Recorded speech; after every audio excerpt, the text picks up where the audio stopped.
The greatest of all time Venkat Prabhu ഉണ്ടാക്കിയ ആ ഒരു സിനിമ ഞാൻ ഇപ്പൊ കണ്ടു വന്നുള്ളൂ. അപ്പോൾ ഈ സിനിമനെ കുറിച്ച് പറയുകയാണെങ്കിൽ സ്പോയിൽ ചെയ്ത് പറയാതിരിക്കാൻ ബുദ്ധിമുട്ടാണ്. എന്നാൽ ഈ ഒരു വീഡിയോയിൽ ഞാൻ സ്പോയിൽ ചെയ്യാതാണ് പറയണത്. ഞാൻ ഇതിനെക്കുറിച്ച് ഡീറ്റെയിൽ ആയിട്ടും പിന്നെ സ്പോയിൽ ചെയ്തിട്ടുള്ള വേറൊരു വീഡിയോ ഞാൻ ഇടാം. അപ്പൊ ഇതിൽ ഒരു ഫസ്റ്റ് ഇംപ്രഷൻ എന്നുള്ള രീതിയിൽ ഗോട്ട് കണ്ടിട്ട് എന്താണ് എൻ്റെ ഒരു ഫീലിങ്സ്, അല്ലെങ്കിൽ എനിക്ക് എന്താ തോന്നി, അതാണ് ഞാൻ ഒരു വീഡിയോയിൽ പറയുന്നത്. ഒരു ചെറിയ വീഡിയോ ആണ്. അപ്പൊ ഈ ഒരു വീഡിയോയിൽ പറയുന്ന ഈ ഒരു ഗോട്ട് എന്ന് പറഞ്ഞ ഈ സിനിമ 3 മണിക്കൂർ ലെങ്ത് വരുന്ന വെങ്കട് പ്രഭു ഉണ്ടാക്കിയ സിനിമ. കാരണം വെങ്കട് പ്രഭു ഉണ്ടാക്കിയത് വെച്ചിട്ട് ഏറ്റവും ലെങ്ത് കൂടിയ സിനിമയാണ് ഗോട്ട്.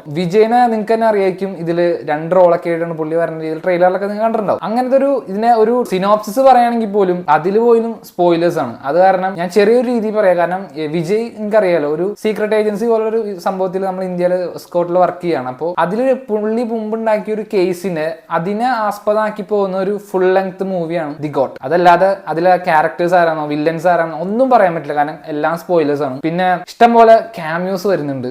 ഇഷ്ടം പോലെ എന്നല്ല, കുറച്ച് ക്യാമിയോസ് വരുന്നുണ്ട്. പക്ഷെ അതിൽ നിങ്ങൾക്ക് ഗസ് ചെയ്യാൻ പറ്റാത്ത ചില ക്യാമിയോസും ഉണ്ട്. അതുകൊണ്ട് തിയേറ്ററിൽ തന്നെ കാണാം. പിന്നെ കുറച്ച് എന്താ പറയാ, കുറച്ച് നേരത്തേക്ക് നിങ്ങൾ സോഷ്യൽ മീഡിയസ് ഒന്നും യൂസ് ചെയ്തിരിക്കുക. കാരണം ഇപ്പൊ തന്നെ സോഷ്യൽ മീഡിയയിലെല്ലാം പോയി തുടങ്ങിയിട്ടുണ്ട്. അപ്പൊ ഗോട്ട് എങ്ങനെ ഉണ്ടായെന്ന് ചോദിച്ചിട്ടുണ്ടെങ്കിൽ കിടിലൻ എക്സ്പീരിയൻസ് തന്നെ എനിക്ക്. കാരണം 3 മണിക്കൂർ തിയേറ്ററിൽ കിട്ടിയ ഒരു ഗംഭീര ട്രീറ്റ് ആയിട്ട് വെങ്കട് പ്രഭുവിന്റെ. കാരണം മൊത്തത്തിലൊരു കൊമേഴ്ഷ്യൽ എന്റർടൈനർ തന്നെയാണ്. അതല്ലാതെ വിജയ്ക്ക് വേണ്ടിയിട്ടുള്ള നിങ്ങൾക്ക് അറിയാലോ, വിജയുടെ ചില മാനറിസംസ് ഉണ്ട്. അതെല്ലാം ഈ സിനിമയിൽ ഉൾപ്പെടുത്തിയിട്ടുണ്ടെങ്കിൽ പോലും അത് പെട്ടെന്ന് അത് തീർന്ന രീതിയിൽ അത് എഡിറ്റിലും വർക്കായി പോകുന്നുണ്ട്. നമുക്ക് അയ്യേ എന്നുള്ള രീതിയിൽ ഒരിക്കലും തോന്നില്ല. ഇപ്പോൾ വിജയുടെ മിക്ക സിനിമയിലും യൂസ് ചെയ്യുന്നതാണ് ഒന്ന് മറ്റേ ചൂയിങ്കം ജസ്റ്റ് ഇങ്ങനെ വായിൽ കിടുന്നത്, പിന്നെ ഐ എം വെയിറ്റിംഗ്, അങ്ങനെ കുറെ സംഭവങ്ങളുണ്ട്. വിജയ് മാൻസ്, പിന്നെ വെടിവെക്കുന്ന സംഭവം, ഇതെല്ലാം ഉണ്ട്. പക്ഷെ അതെല്ലാം അവര് പ്രസന്റ് ചെയ്ത രീതി നന്നായിട്ടുണ്ട്. അതങ്ങനെ പോയി. പിന്നെ ഈ സിനിമയിലെ ക്യാരക്ടേഴ്സ് ആണെങ്കിലും ഇതിൽ ഇഷ്ടം പോലെ സിനിമയിലെ കുറെ ക്യാരക്ടേഴ്സ് വരുന്നുണ്ട്. ഇതിൽ പല ക്യാരക്ടേഴ്സും അവരുടെ റോൾസ് പോലും നമുക്ക് ഗസ് ചെയ്യാൻ പറ്റില്ല. പക്ഷെ ഇതിലെ വില്ലൻ ആരായിരിക്കും എന്നുള്ളത് ഈ സിനിമയുടെ ടീം തന്നെ, ഈ സിനിമയുടെ തലേദിവസം തന്നെ എന്താ പറയാ, ഒരു റൂമർ കൊടുക്കുന്ന രീതിയിൽ ഒരു സംഭവം കൊടുത്ത് പോവുകയും ചെയ്തു. അപ്പൊ പിന്നെ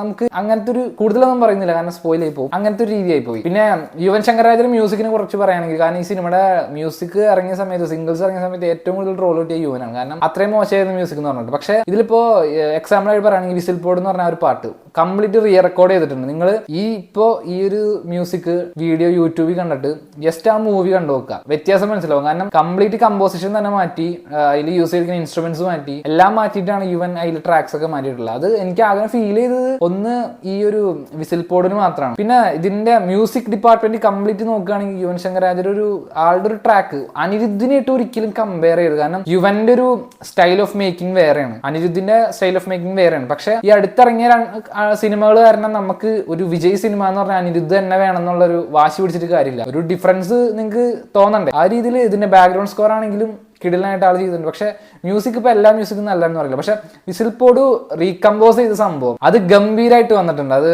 വിസിൽ പോഡ് തിയേറ്ററിൽ ശരിക്കും ഫാൻസിന്റെ ഒപ്പം ഇരുന്ന് ഫസ്റ്റ് ഡേ FDFS 4 മണിക്കൊക്കെ കണ്ട ആൾക്കാരുടെ അന്യായ എക്സ്പീരിയൻസ് ആയി. കാരണം അത് ഫാൻസിന് സെലിബ്രേറ്റ് ചെയ്യാൻ കൊടുത്തൊരു പാട്ടാണ് വിസിൽ പോഡ്.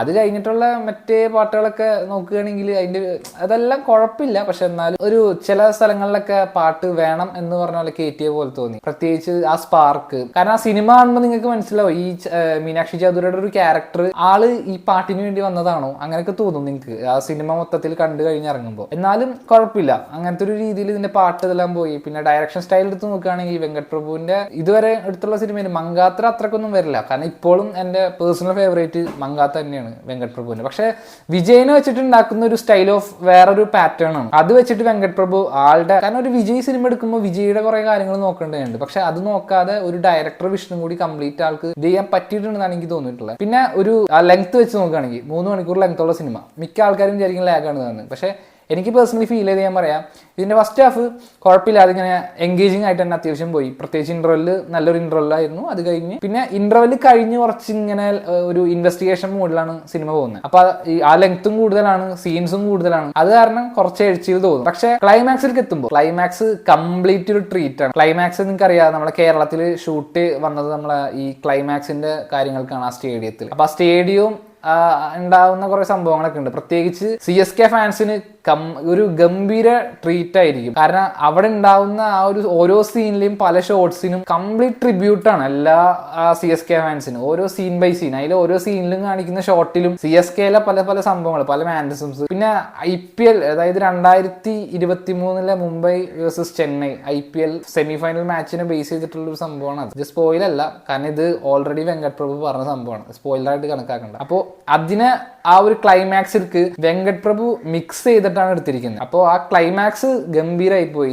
ഇന്റർവെല് കഴിഞ്ഞിട്ടുള്ള ആ ഒരു ഭാഗം, അതില് ലാസ്റ്റ് ആ ഒരു ഭാഗം ഒഴിച്ചു നോക്കിയാൽ ഇന്റർവെല് കഴിഞ്ഞിട്ടുള്ള തുടക്കം കുറച്ച് ബുദ്ധിമുട്ടായിരുന്നു. എന്നാലും ഒരു 3 മണിക്കൂർ കണ്ടു കഴിയുമ്പോൾ മോശമാണോ നല്ലതാണോ എന്ന് വെച്ചാൽ ഓക്കെ ആയിരുന്നു. എനിക്ക് ഒരു തിയേറ്ററിൽ ഒരു കൊമേഴ്ഷ്യൽ സിനിമ കണ്ട ഒരു ഫീൽ തന്നെ കിട്ടി. പിന്നെ എടുത്തു പറയാനുള്ള ഇതിലൊരു പ്രത്യേക പോസ്റ്റ് ക്രെഡിറ്റ്സിന് എടുത്തു വെച്ചിട്ടുണ്ട്. സിനിമ കഴിഞ്ഞ അപ്പൊ തന്നെ നീറ്റ് പോരെടുത്ത് എന്തായാലും കാണണം. കാരണം the greatest of all time എന്ന് പറഞ്ഞാൽ ഒരു വെങ്കട് പ്രഭു ഹീറോ, അതിന്റെ ടൈറ്റിൽ തന്നെ അങ്ങനെയാണ്, ദി ഗോട്ട് എന്ന് വെച്ചാൽ ഒരു വെങ്കട് പ്രഭു ഹീറോ. കാരണം നിങ്ങൾക്ക് അറിയാലോ വെങ്കട് പ്രഭുവിന്റെ എല്ലാ സിനിമയിലും പുള്ളി അങ്ങനെ ഒരു ടൈറ്റിൽ വെക്കാറുണ്ട്. വെങ്കട് പ്രഭു ഹീറോ, അല്ലെങ്കിൽ അങ്ങനെ ബിരിയാണിക്കാണെങ്കിൽ അങ്ങനെ ഒരു ട്രീ, അങ്ങനെ അങ്ങനെ പല പല വെക്കാറുണ്ട്. അങ്ങനെ ഇതിന്റെ പോസ്റ്റ് ക്രെഡിറ്റ് സീനിൽ വരുന്ന സംഭവങ്ങളായിരിക്കും ഇനി ഗോട്ടിന്റെ, ഞാനത് കൂടുതലായിട്ടൊന്നും പറയുന്നില്ല, പക്ഷെ അത് ഒരു സംഭവം, ഒരു പ്രത്യേക സംഭവം തന്നെയാണ്, അതെന്തായാലും കാണണം. അപ്പോൾ അങ്ങനെയാണ് ഈ 3 മണിക്കൂർ ലെങ്ത് വരുന്ന ഗോട്ട് എന്ന് പറഞ്ഞ ഒരു മൂവി കണ്ടപ്പോൾ എനിക്ക് ഫസ്റ്റ് ഇംപ്രഷൻ ആയിട്ട് തോന്നി. അപ്പോൾ ഗോട്ടിനെ കുറിച്ചിട്ട് എക്സ്റ്റെൻഡ് ആയിട്ട് ഞാൻ വേറൊരു വീഡിയോയിൽ പറയാം. പിന്നെ ഇതുപോലെ തന്നെ കുറെ സ്പോയിലേഴ്സ് ഉള്ള കാരണം സ്പോയിലേഴ്സിന് വേറെ സെപ്പറേറ്റ് വീഡിയോയും ചെയ്യും. അപ്പോൾ ഗോട്ട് എങ്ങനെ ഉണ്ടായെന്ന് വെച്ചിട്ടുണ്ടെങ്കിൽ എനിക്ക് കിടിലൻ ട്രീറ്റ് തന്നെയായിരുന്നു, ഒരു